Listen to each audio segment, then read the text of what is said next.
Oi, gente! Hoje vamos falar sobre o livro Os Miseráveis, do Victor Hugo, que foi uma leitura que eu fiz em conjunto aqui no canal com o Clube de Clássicos, que é um clube onde nós lemos um clássico por mês. Mas esse daqui, por ser muito grande, foi uma leitura de 2 meses que aconteceu em janeiro e fevereiro. Foi o meu segundo livro do Victor Hugo que eu li, porque eu já tinha lido Corcunda de Notre Dame. Então, antes de falarmos sobre como foi a minha experiência de leitura com esse livro, também falar um pouco sobre a história dele, eu quero saber se você já é inscrito aqui no canal, porque se ainda não é inscrito, se inscreva, também curtam o vídeo, ativem o sininho para receber a notificação dos próximos vídeos. Também faça parte do clube de membros, tem um botãozinho aqui embaixo escrito Seja Membro, onde você pode ver os seus benefícios.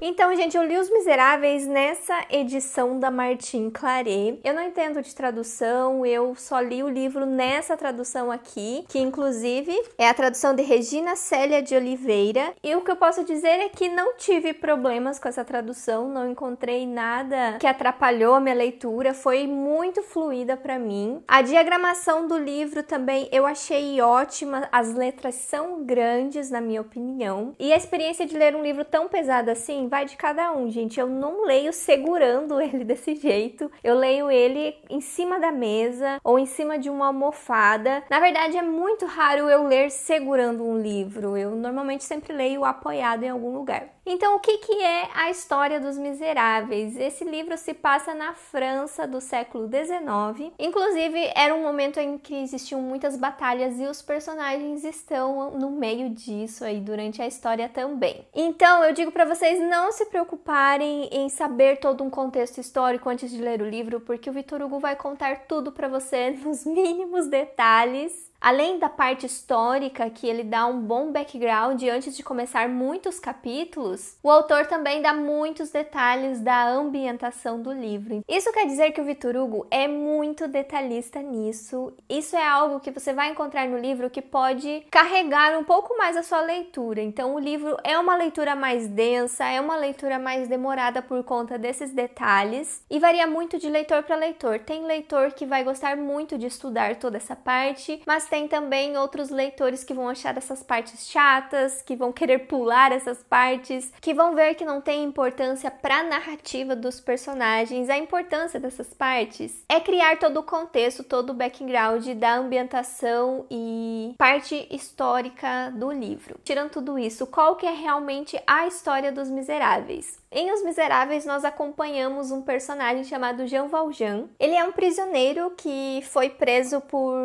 roubar pão, por roubar comida, e ele é posto em liberdade. E a partir desse momento, nós acompanhamos a vida dele, a vida inteirinha dele. Ao longo do livro, vão passando alguns anos também, em algumas partes. Inclusive, o livro é dividido em 5 partes. E daí, ao longo da jornada desse herói, da jornada desse personagem, muitos outros personagens aparecem em seu caminho. Acontecem muitas coisas, gente. Essa é a premissa do livro. Eu não vou detalhar para vocês tudo o que acontece, porque esse é um vídeo sem spoiler. Eu só vou falar sobre a minha experiência com o livro, convencer vocês a darem uma chance para o livro, porque eu sei que muitas pessoas têm medo de ler Os Miseráveis por ser um livro muito grande. Ele tem 1.500 páginas, pelo menos nessa edição que eu li, e era um livro que me dava medo de ler. Eu nunca imaginava que ia ler tão cedo Os Miseráveis e acabou acontecendo, e foi uma experiência muito boa. Acompanhar a trajetória do Jean Valjean e outros personagens foi muito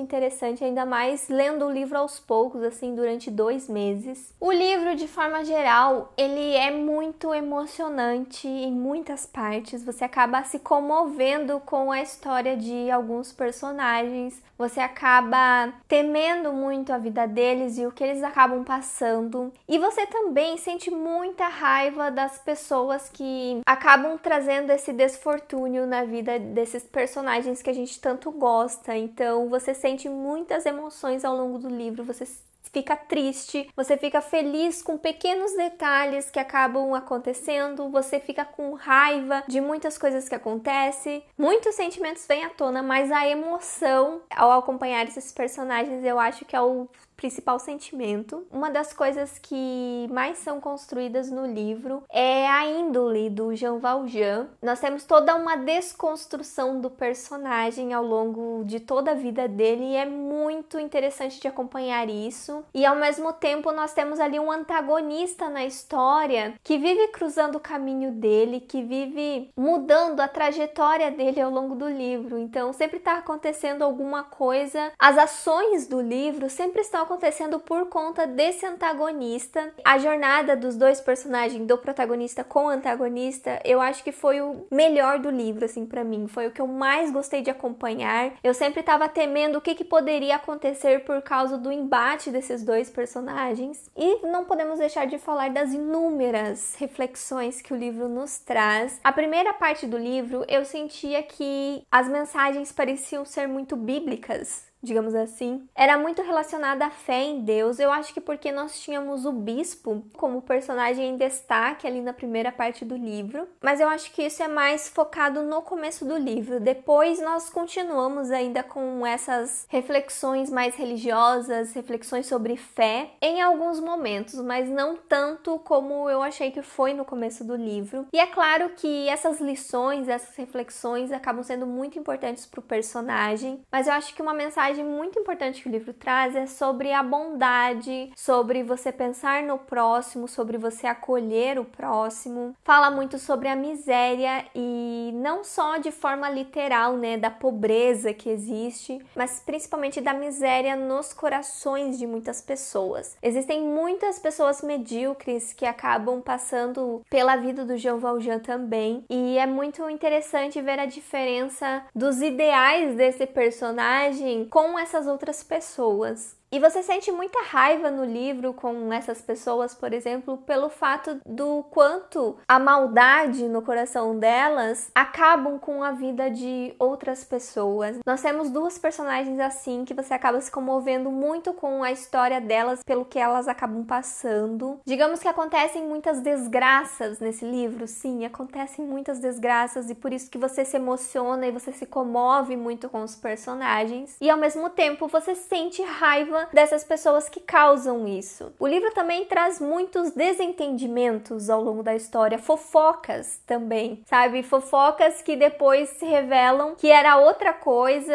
e antes disso a pessoa tinha julgado algo sem saber realmente a verdade. Isso acontece muito ao longo do livro. Esse negócio do julgamento, você julgar sem realmente ir atrás da verdade, acontece muito nos Miseráveis. Você também encontra nos Miseráveis uma história de amor, isso mesmo, nós temos um romance no livro, um casal muito jovem. Nós também temos um caso de amor não correspondido. Então o livro trabalha muito essa questão de romance, paixão jovem. E uma coisa muito bonita sobre o amor que o livro traz é o amor de pai com filha. É algo muito lindo de acompanhar no livro. As mensagens a respeito disso também foram muito marcantes para mim. Eu gostei muito de ter lido passagens que falavam sobre esse amor do pai com a filha ao longo do livro e vai até o finalzinho dele, assim, que acaba sendo algo muito importante, a peça-chave, assim, pro final da história e acaba transformando o livro em algo muito lindo. Então, gente, o livro tem muitas reflexões, muitas lições, mensagens lindas, não é à toa que você marca quase o livro todo, você abre numa página, vai ter uma mensagem bonita, vai ter uma mensagem marcante naquela página, sempre tem algo muito bonito na escrita do Victor Hugo, ele traz essas mensagens incríveis e muito marcantes.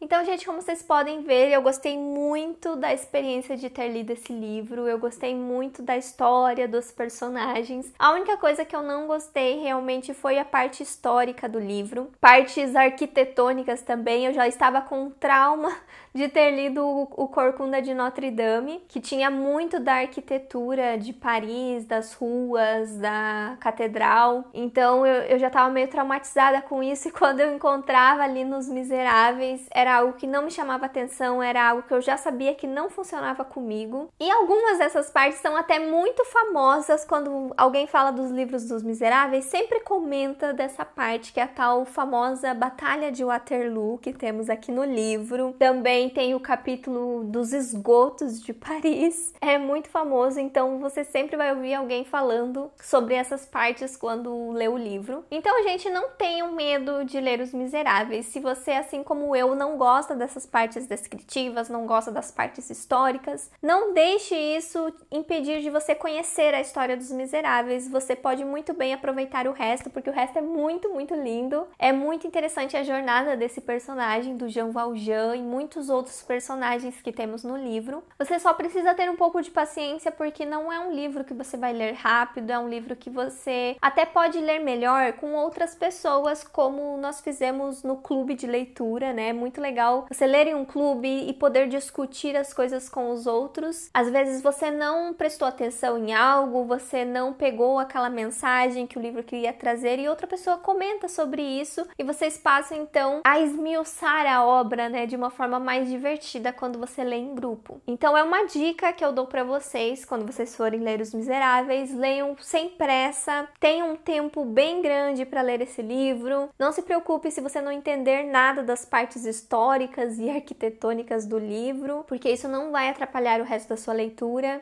E tente fazer a leitura com um amigo ou em um grupo de leitura, que vai ser muito mais legal. E antes de encerrarmos o vídeo, eu quero dizer que a próxima leitura do clube vai ser Crime e Castigo, do Dostoiévski. Nós temos um grupo no Telegram e o grupo já está aberto, inclusive já começamos a leitura no dia 1º, então entre aqui no grupo que está na caixa de descrição. A leitura vai até o final do mês, também tem o cronograma das próximas leituras do clube para você ficar de olho. E me conte nos comentários se você leu esse livro com o clube ou se você está lendo ainda, não conseguiu terminar. Não desista, leia no seu tempo, leia com calma. Ou se você não leu, me conte se você ficou com vontade de dar uma chance agora. Aqui do lado vai ter outros vídeos dos outros livros que nós lemos no clube e eu vejo vocês no próximo vídeo. Tchau!